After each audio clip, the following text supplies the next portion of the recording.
Assalamualaikum warahmatullahi wabarakatuh. Kembali lagi bersama saya Ferry di channel Bapak Kefatir Nurseri. Buat yang baru sampai di channel ini isinya adalah semua tentang pengalaman saya di dunia pertanian, baik itu pertanian buah-buahan, palawija, tanaman hias, dan juga bunga. Pada kesempatan kali ini, saya mau ngasih tahu tentang istilah-istilah penting di dalam dunia anggur import atau budidaya anggur, atau biasa disebut dengan pengangguran. Kenapa istilah-istilah ini harus teman-teman tahu, terutama buat para pemula, agar nganggur kita lebih nganggur lagi, atau biar kita bisa disebut dengan pengangguran sejati. Karena nanti nggak lucu ya kalau ada yang nanya tunas bud itu apa, teman-teman nggak bisa jawab. Ini kan lucu sekali. Jadi buat teman-teman yang ingin tahu istilah-istilah apa saja yang ada di dunia pengangguran, ikuti terus videonya, jangan di skip ya. Ya, langsung saja saya mulai. Untuk yang pertama ini saya mulai dari pembibitan. Ini banyak sekali istilahnya. Ini yang pertama ada rootstock ya. Rootstock itu adalah batang bawah atau batang anggur yang kita jadikan untuk bahan grafting ataupun okulasi. Nah, jadi ini yang disebut dengan rootstock ya teman-teman, batang bawah. Kemudian di rootstock juga ada istilah lainnya, yaitu adalah kalus atau berakar halus. Nah, bisa dilihat di sini ya, yang warna putih itu. Nah, ini yang disebut dengan rootstock kalus atau berakar halus. Ini adalah bahan grafting. Nah, kemudian ada lagi istilah semai rootstock. Nah, ini adalah rootstock yang kita semai seperti ini. Ini contoh jenis Isabella. Ini adalah merupakan bahan daripada perbanyakan bibit dengan cara okulasi atau sambung pucuk. Kemudian istilah lainnya masih di pembibitan, ini adalah bibit anggur hasil grafting. Nah, ini seperti ini tampilannya untuk bibit anggur grafting. Jadi ini ada rootstocknya, dan juga ini sekaligus ada istilah entres. Entres itu ini ya, yang di atas yang kita tempel di graftingannya atau di rootstocknya, ini namanya entres. Nah, ini juga yang di atas ini juga entres. Kalau ini adalah bibit hasil okulasi atau sambung pucuk. Jadi nggak usah bingung-bingung, bibit okulasi itu tampilannya seperti ini. Nah, kemudian ada lagi masih di pembibitan, ini adalah on root atau bibit langsung cutting dari jenis import. Ini contoh jenis cutting Oscar. Nah, kemudian masih di pembibitan juga, ini adalah istilah sprout.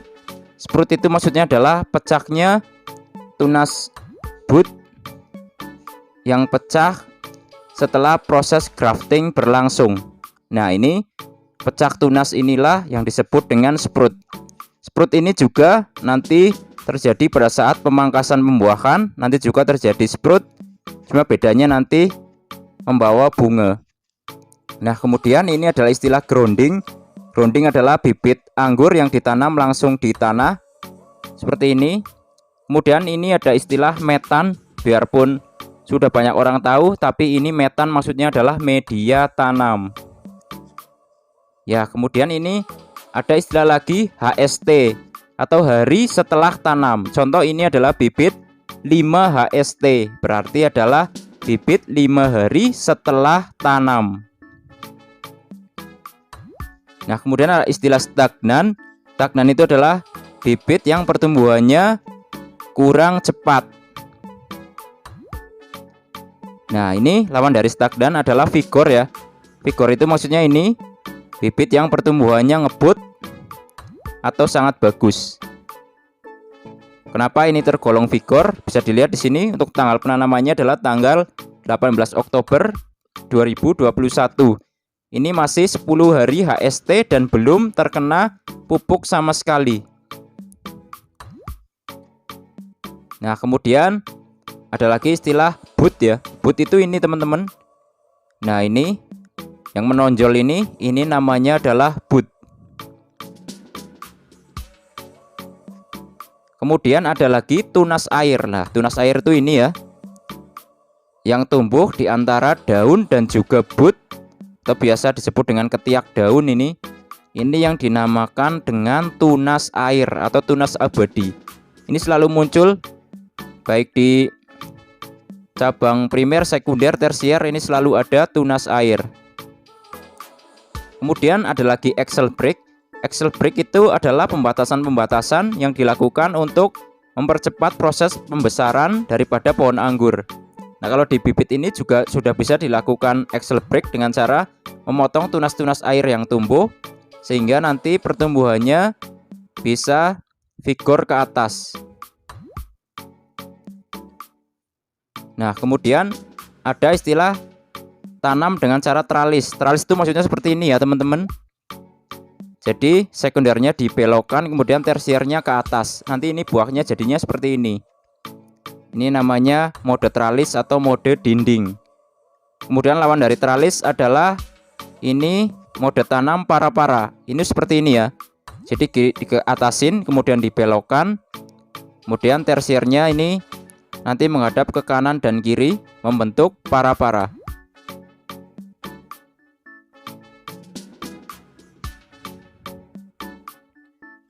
Kemudian ada juga istilah double cordon. Double cordon itu maksudnya ini ya. Ini primer ke atas, nanti kita potong. Nah, ini tumbuh dua cabang, ini namanya adalah double cordon. Kemudian lawan dari double cordon adalah single cordon, itu seperti ini. Primer kita belokkan menjadi sekunder, kemudian terus, nah ini satu cabang saja, ini menjadi single cordon. Kemudian nanti tersiernya bisa kita arahkan ke atas. Nah, ini adalah maksudnya single cordon. Nah, kemudian ini bedanya, yang tadi ini adalah sprout di masa pruning. Jadi pruning itu adalah pemotongan daripada tunas tersier yang tujuannya adalah memecahkan bud. Nah, kemudian setelah bud ini pecah, ini nanti akan membawa bakal bunga atau biasa disebut dengan brokoli. Nah, kemudian nanti akan menjadi buah. Nah, ini yang disebut dengan pruning.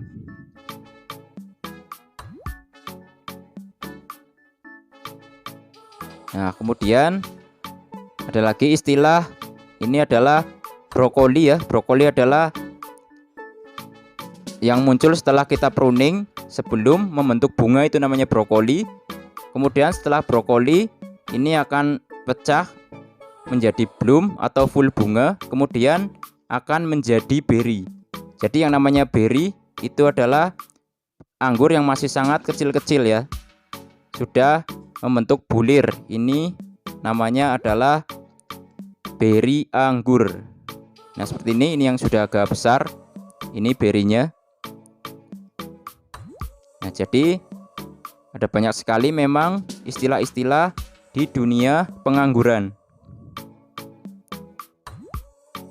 Nah, kemudian ada lagi istilah variation. Ini adalah perubahan daripada beri anggur dari hijau menuju matang. Biasanya ini akan berwarna merah, hitam, atau ungu. Ini sesuai dengan varietas dari anggurnya. Nah, dan masih banyak lagi istilah-istilah dalam dunia anggur yang masih belum saya sebutkan ya. Mungkin teman-teman yang lain bisa bantu untuk menyebutkannya. Karena kalau saya sebutin semua, takutnya nanti teman-teman bosen dengan video saya ini ya.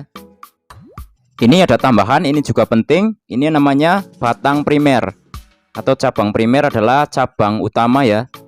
Kemudian nanti ada lagi cabang sekunder. Sekunder adalah dibentuk setelah batang utama belok.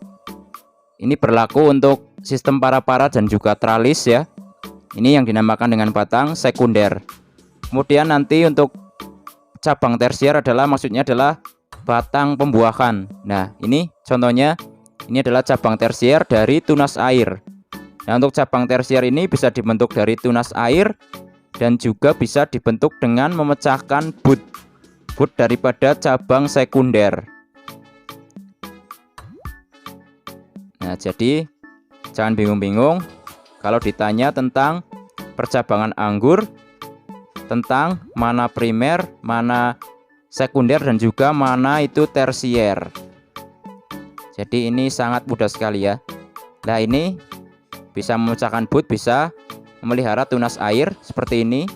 Ini merupakan pabrik daripada pembuahan anggur. Ini adalah contohnya ya. Tersier dari tunas air yang membawa buah. Oke, buat teman-teman pemula yang ingin pandai membuahkan anggur, di akhir video ini nanti akan ada playlist tentang cara budidaya anggur import. Teman-teman bisa klik di sini ya. Oke, sampai sini dulu videonya. Semoga bermanfaat. Jangan lupa subscribe agar channel ini makin maju dan berkembang. Wassalamualaikum warahmatullahi wabarakatuh.